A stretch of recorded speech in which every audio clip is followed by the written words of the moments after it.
اليوم راح نحضر لحمة بعجين على الطريقة السورية، والطعم عن جد خرافي، والأحلى إنه ما بدنا لا فرن حطب ولا فرن طابون. مقلاية أو بفرن البيت العادي بتطلع على الصفيحة طرية وناعمة مثل الجاهز تماما، يمكن أطيب كمان. ريحة البصل واللحمة ودبس الرمان راح تعبي البيت وتفتح النفس، والوصفة بسيطة وما بدها أي تعب. خلونا نبلش سوا خطوة بخطوة ونشوف كيف راح نعمل لحمة بعجين السوري بالبيت. بالبداية راح نحضر الحشوة. أول شي بمحضرة الطعام بنحط 3 حبات كبار من البصل و5 فصوص من الثوم وبنفرمهم ناعم كتير، وهلا بنضيف نص باقة بقدونس و3 حبات من البندورة، هون أحجام البندورة متوسطة، ونفرمهم كلهم سوا. ننقل الخليط على صحن كبير وبنضيف فوقها نص كيلو من اللحمة، هون عم نستخدم لحمة غنم المفرومة ناعم. وبنبدأ بالبهارات، بدنا نرفع النكهة شوي. ملعقة كبيرة من دبس الفلفلة يعني هريسة الحارة، وملعقة كبيرة من دبس البندورة يعني صلصة الطماطم، وملعقة صغيرة فلفل أسود،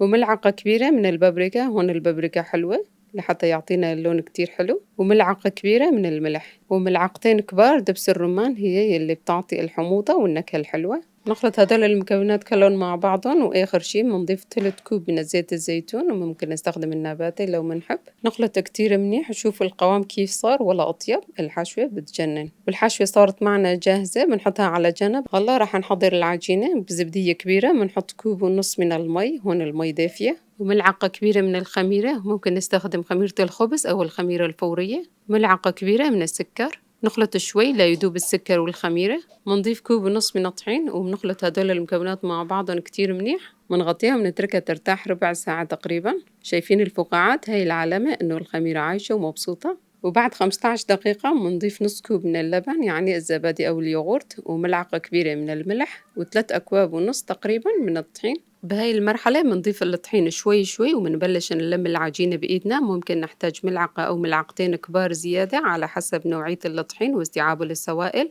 لأن كل نوع طحين بيشرب بطريقة مختلفة. بدنا العجينة تكون طرية وما بتلزق بالإيد، يعني لا قاسية ولا رخوة. يعني بالمجموع نحتاج تقريبا 5 أكواب من الطحين، ومنضيف ربع كوب من الزيت النباتي. منرش شوية طحين على صينية كبيرة ومنقطعها كورات قد البيضة تقريبا، ونرش كمان فوقها شوية طحين. نغطيها ونتركها ترتاح تقريبا 10 دقائق لحتى العجينة ترتاح ويسهل الشغل فيه. منرش شوية طحين على الطاولة أو على سطح العمل اللي بدنا نشتغل عليه، وبنفرد أول قطعة بالشوبك. القطعة لازم تكون رقيقة كتير، وبنحط فوقها ملعقة مليانة من الحشوة وبنفردها بالتساوي. وأول قطعة صارت معنا جاهزة بننقلها على مقلاية. المقلاية كانت سخنة من قبل، بنشويها من تحت تقريبا دقيقتين على نار متوسطة بس تاخد لون حلو. بعدين بننقلها على صينية الفرن، وبدنا ندخلها الفرن الحامي مسبقا على حرارة 200 درجة مئوية، النار شغال من فوق، يعني بدها تقريبا 3 دقائق وبتصير معنا جاهزة.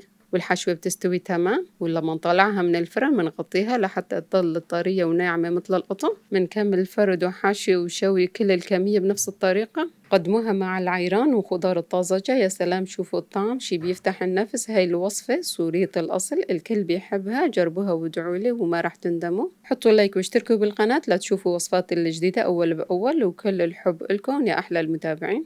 إذا حبيت تجربوا الوصفة راح تلاقوا كل المكونات تحت الفيديو بصندوق الوصف. وبهذا الشكل خلصت وصفتنا، بتمنى نالت إعجابكم وانتظروني بوصفة جديدة. مع السلامة، في أمان الله.